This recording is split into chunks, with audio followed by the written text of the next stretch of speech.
नमस्कार साथियों, स्वागत है आप सबका टारगेट क्लास में। लास्ट क्लास में हमने पढ़ा था आदिकाल। आज हम पढ़ेंगे भक्तिकाल, जिसे पूर्व मध्यकाल भी कहते हैं, जिसका समय 1375 से 1700 संवत माना गया है। ठीक है। और भक्तिकाल को ही हिंदी साहित्य का स्वर्णयुग काल भी कहते हैं। स्वर्णयुग काल किसने कहा? ये जॉर्ज ग्रियर्सन ने कहा। क्या कहा? हिंदी साहित्य का स्वर्ग युग काल जॉर्ज ग्रियर्सन ने कहा। भक्ति काल को दो भागों में बांटा गया है। एक आपका सगुण भक्ति शाखा है और दूसरा आपका निर्गुण भक्ति शाखा है। ठीक है, देखते हैं। पहला सगुण भक्ति शाखा। सगुण भक्ति शाखा को भी दो भागों में बांटा गया है। एक तो आपका आ जाएगा रामाश्रयी शाखा, नेक्स्ट आ जाएगा आपका कृष्णाश्रयी शाखा। रामाश्रयी शाखा में जो प्रमुख है वो रामानंद जी हैं और कृष्णाश्रयी शाखा में आपके अष्टछाप के कवि आते हैं। ठीक है, सबसे पहले देखते हैं। क्वेश्चन पूछा जाता है कि रामानंद के गुरु का क्या नाम था? तो रामानंद के गुरु का नाम राघवानंद था। फिर पूछ लेता है कि रामानंद के कुल शिष्यों की संख्या कितनी है? तो रामानंद के कुल शिष्यों की संख्या 12 दी गई है, जिसमें से 10 पुरुष और 2 स्त्री शिष्य हैं। ठीक है, 12 शिष्यों को देख लेते हैं। इसमें पहला है आपका अनंतानंद, दूसरा है आपका सुखानंद, तीसरा है आपका सुरसुरानंद और चौथा है आपका नरहर्यानंद। इसे नरहरि दास भी कहते हैं, जो तुलसीदास जी के गुरु थे। नेक्स्ट है आपका भावानंद, फिर नेक्स्ट है आपका पीपा, नेक्स्ट है कबीर दास, फिर आपके आ जाते हैं सेन, धन्ना, रैदास, जिसे रविदास भी कहते हैं। नेक्स्ट है आपके पद्मावती और सुरसुरी। ये आपकी 2 स्त्री क्या हैं? शिष्य हैं। ठीक है, इसी में आपके आ जाते हैं गोस्वामी तुलसीदास। ठीक है, गोस्वामी तुलसीदास ने 12 प्रामाणिक रचनाएं की हैं। ठीक है, वो देखते हैं आपकी जो ब्रज भाषा में रचना की हैं, जो इस प्रकार हैं।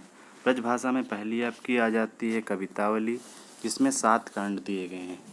नेक्स्ट है आपकी दोहावली, ठीक, कृष्ण गीतावली, गीतावली, विनय पत्रिका, वैराग्य संदीपनी। ठीक है, ये सब आपकी हैं गोस्वामी तुलसीदास जी की ब्रज भाषा में लिखित रचनाएं। नेक्स्ट आपके आ जाती हैं अवधी भाषा में जो इन्होंने रचनाएं की हैं। अवधी भाषा में इन्होंने रामचरितमानस लिखा है, जो एक महाकाव्य है। ठीक, इसमें भी 7 कांड दिए गए।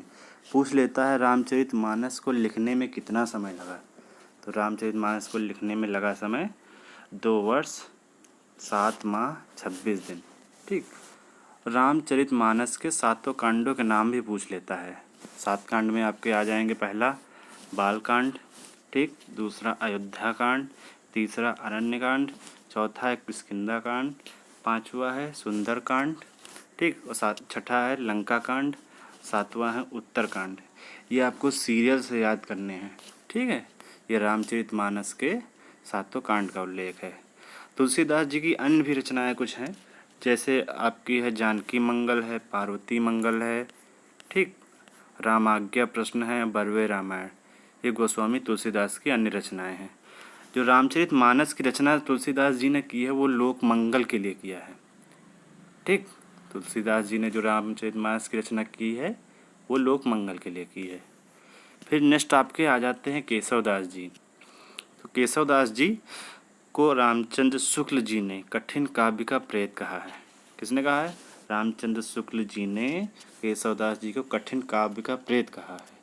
ठीक, इनकी कृतियाँ देख लेते हैं, इन्होंने कौन कौन सी कृतियाँ की रचना की है। आपकी सबसे पहली आ जाएगी रसिक प्रिया, जिसमें रस का वर्णन किया गया है। ठीक, इसमें बहुत से रस का वर्णन किया गया है। नेक्स्ट आपकी आ जाती है कवि प्रिया, इसमें अलंकारों का वर्णन किया गया है। ठीक, नेक्स्ट आपकी आ जाती है छंदमाला, इसमें छंदों का वर्णन किया गया है। नेक्स्ट है आपका विज्ञान गीता, नेक्स्ट है रतान बावली और आपकी है नेक्स्ट रामचंद्रिका। रामचंद्रिका राम के चरित्र पर आधारित है। ठीक, रामचंद्रिका जो है आपके राम के चरित्र पर आधारित है। रामचंद्रिका के छंदों को अजायब घर कहा जाता है। समझे? रामचंद्रिका जी के जो छंद हैं उनको अजायब घर कहा जाता है, क्योंकि इसमें 72 छंदों का उल्लेख किया गया है। समझ में आया? रामचंद्र के छंदों को छंदों का अजायब घर कहा जाता है। ठीक, नेक्स्ट आपका आ जाता है कृष्णाशयी शाखा। कृष्णाशयी शाखा में आपके अष्टछाप के कवि आते हैं। इसमें कवि आपके हैं सूरदास, मीराबाई, कृष्णदास, परमानंद दास, कुंभन दास, रसखान आदि आपके कवि कृष्णाशयी शाखा में आ जाते हैं। पूछ लिया जाता है अष्टछाप के कवियों की स्थापना कब और किसने की। तो अष्टछाप के कवियों की स्थापना विट्ठलनाथ ने 1565 ईस्वी में की। ठीक। और जो विट्ठलनाथ थे ये वल्लभाचार्य के पुत्र थे। ये भी पूछ लेता है कि हाँ विट्ठलनाथ किसके पुत्र थे, ये वल्लभाचार्य के पुत्र थे। देख लेते हैं अष्टछाप के कवियों के नाम। अष्टछाप के कवि कौन कौन से हैं देखते हैं।